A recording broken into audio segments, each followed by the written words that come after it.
Hello everyone. Today you will learn how to disable automatic logging on macOS Sequoia to secure your MacBook Pro, MacBook Air, iMac, or Mac Mini.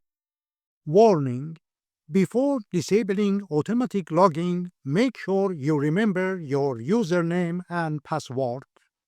If you are worried that you might forget your password, write it down and keep it in a safe place. After stopping automatic logging, whenever you start up your Mac, it will prompt you to enter your username and password. To turn off automatic logging on macOS Sequoia 15 and later, click System Settings in the dock and then click Users and Groups in the sidebar. You will see your username in the right pane. Turn off automatic login by clicking the up and down arrows. Next, enter your password and click Unlock.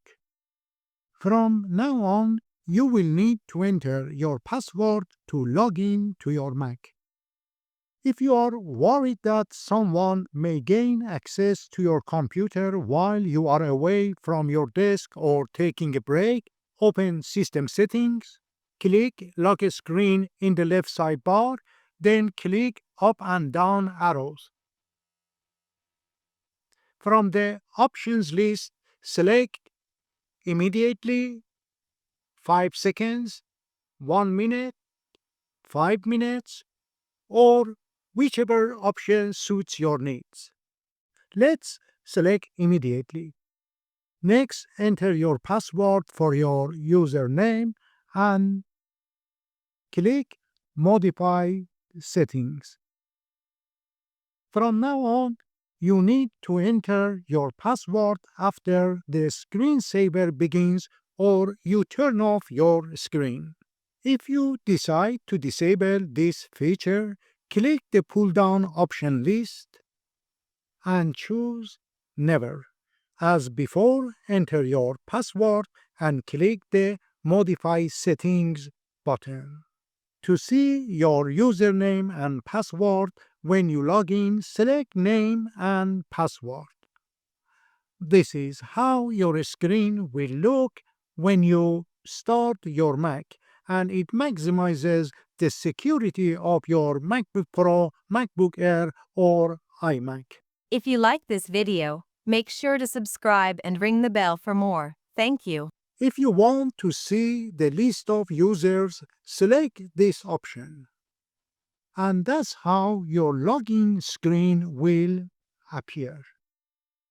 If you decide to enable automatic logging, click the Options menu, select your username, enter your password, and click Unlock. Then you will need to enter your password again and click OK.